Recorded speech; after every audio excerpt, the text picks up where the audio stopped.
We've heard it many times. Heard the governor say it again. I heard the public testifiers say it many times. But the general statement that I've heard is that HB 110 is the only bill that the industry has offered commitments to invest. And I would like to know what those commitments are. Senator Wilkowski, through the chair, over the last several months, President of BP Alaska, John Minjay, has stated publicly, as has our CFO, Claire Fitzpatrick, that with a meaningful shift in tax policy, that we would support progressing $5 billion of gross incremental spend on the North Slope. That's $5 billion on top of the large level of investment activity that's already ongoing. It takes a significant amount of effort to get to the 6% decline that the state is experiencing today, and that effort requires a lot of folks' efforts. This is on top of that. And if I could, Mr. Chair, I've got a few questions on this topic because this is something we've heard over and over. So is this just a BP commitment, or is this a BP plus other commitment? So Senator Wilkowski, through the chair, I know this is something that's been a topic of conversation, so I'll try to illuminate a little bit, and if I fail to do so, I'm sure you'll stop me and ask for more detail. This is a gross investment commitment. It's something that both ConocoPhillips and BP have spoken to publicly. Ultimately, it will require not just an alignment on making sure the right technology and efficiency are there for those projects, the right fiscal structure, and also just as a reminder to the committee, BP does continue to be a minority owner in Prudhoe Bay, even though it's the operator, so ultimately we need to make sure we are aligned with our other working interest owners. The fact that one of them has publicly stated that the project will move forward is a pretty good indicator.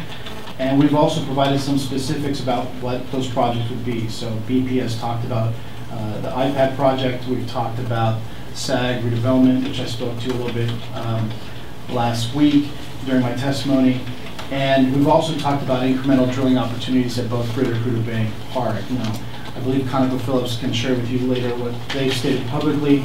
I believe their president has talked about the Eastern Northeast West Side project, which we would support as well in a revised fiscal environment, and that is fundamentally in total the $5 billion gross that we've been talking about.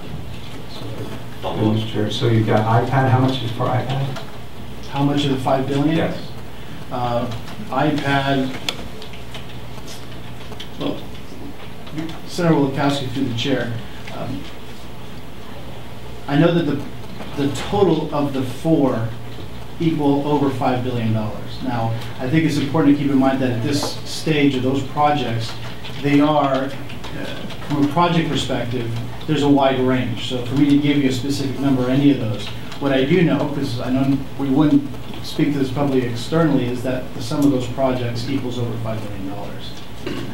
To provide you with a bit more detail around ranges, I can do that as a follow-up to this testimony, if you'd like. Well, I'm trying to understand what we would get for our tax gift. I'm trying to understand, and have you run numbers on each one of these projects? So it's the iPad, it's SAG redevelopment, it's incremental development drilling at Prudhoe and Park, did you say? Yes. Did I miss anything else? And the Senator Wilkowski, through the chair, I also mentioned E-News project, or East Northeast West Side, which is a ConocoPhillips operated project at Greater Park. Those four projects would make up the $5 billion of gross spend. I think it's important to keep in mind not just the input of this equation of $5 billion gross, but ultimately it's going to be fundamentally the way we measure that through the output of incremental rate that would result from that, the incremental jobs associated in the state, et cetera. And that would be $5 billion over what period of time? It would be several, Senator Wilkowski, through the chair, it would be several years before you be able to spend that level of investment. Most of these projects, in the short term, the incremental drilling could be delivered in the next year or two. The projects themselves would take several years to be fully complete. I would say at least 6 years plus before you're really getting into the bulk of that spend.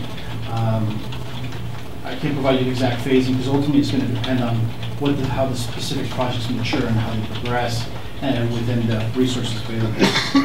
So $5 billion over 6 years. And have you spoken with Exxon about doing this, the other partner? Senator Wilkowski, through the chair, to clarify my statement, I said $5 billion over at least 6 years. So it was so before anyone starts dividing $5 billion by 6, to be very clear that it would be a period of over 6 years. It could be as much as 10 years, but it's going to depend on what the engineering work says. It's a tremendous amount of spend. These are big, complex projects, and it's not just, there's multiple aspects that need to be addressed. There are still some remaining technology challenges that we're working on. There's some fundamental efficiency challenges that we're working on. There is a role to be played by the state in the fiscal environment, but that's just one of the 3 different aspects. And it's the combination of those that will dictate the final schedule of those. You know, I'm interested in this 10 years. Is there any investment that Alaskans should anticipate after these identified projects? And are you saying there's going to be another $5 billion or $10 billion if these identified projects are completed? Mr. Chairman, yes, this would effectively be a first phase. Alaska currently, when we discuss globally our opportunity sets, Alaska struggles to compete for the incremental investment opportunities. When we talk to when we compare to opportunity sets in other parts of the world.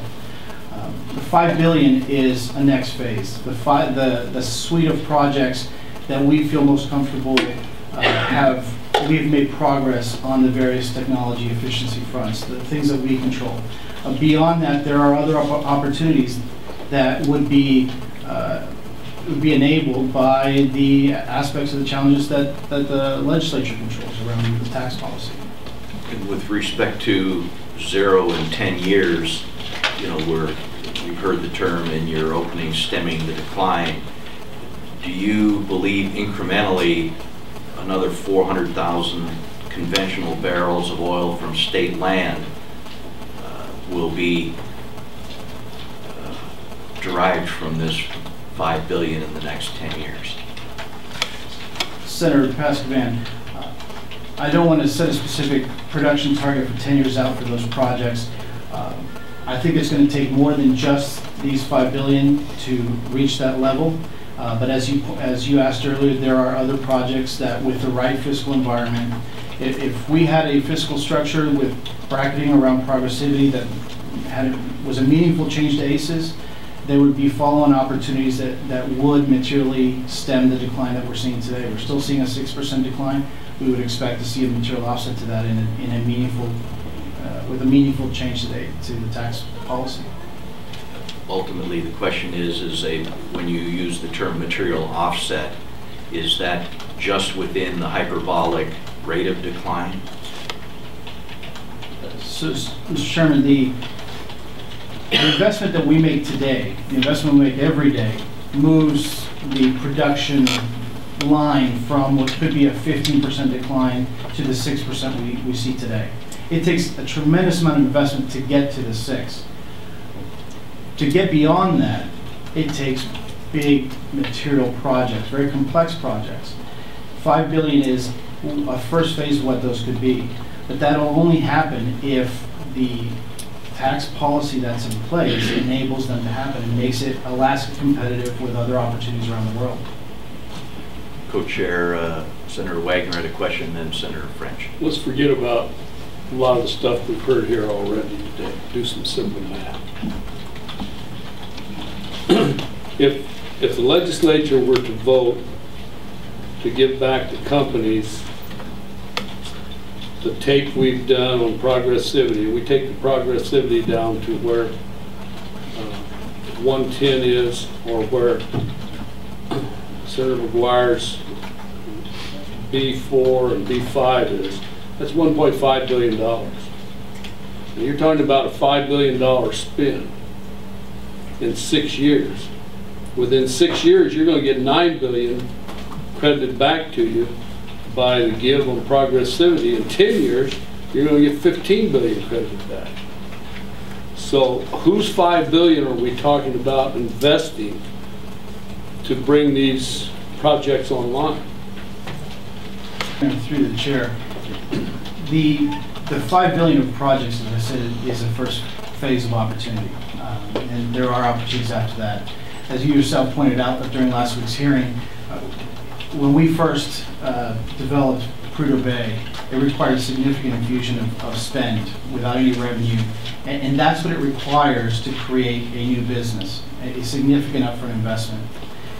Where Alaska is today, this is effectively a transition point to another new business. We've renewed our infrastructure over the last several years to facilitate 30 more years of production. It's going to require significant upfront investment to do that. And there may be times, whether it's these 5 projects or other material projects that are in addition to these, whether they're heavy oil or other at-scale projects, where Alaska may need, or BP in Alaska may need to begin to draw funds from elsewhere in the world into Alaska to fund those large-scale opportunities. To sit here today and try to tell you exactly how much is coming in and out, I can't give you those numbers. What I can tell you is it's a significant ramp-up of activity, and we're taking it a piece at a time, and I can speak to the $5 billion that are before us today. Senator French had a question. Thank you, Mr. Chairman. Actually, I think Senator Wagner's pointed out some of the math problems that beset us, although to be fair, I think that we probably would have to push $9 billion across the table to get $6 billion in tax breaks to the company because of the federal income tax effect. That is, the feds are going to grab billions of those dollars and they never get to the industry to help stimulate more investment.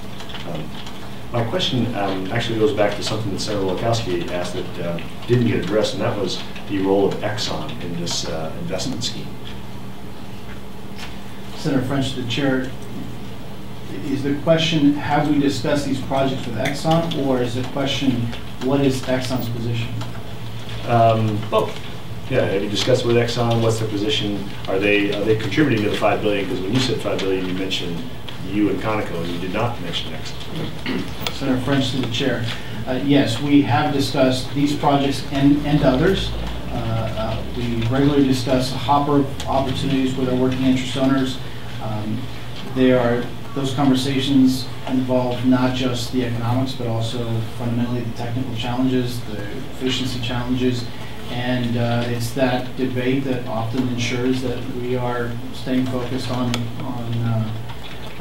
to stay aligned. In terms of Exxon's position, frankly, Senator, you're going to have to ask them directly. Fair enough, but let me just make sure, as far as you're concerned, the $5 billion pledge is just representing what you and Conoco are putting forward. It does not include any money from Exxon. Senator French, to the chair, I can't speak for ConocoPhillips. I'm sure you'll ask them that question in a few minutes. What I can tell you is in conversations that we have had and in comments that we have both made externally, they have been around the same common set of projects.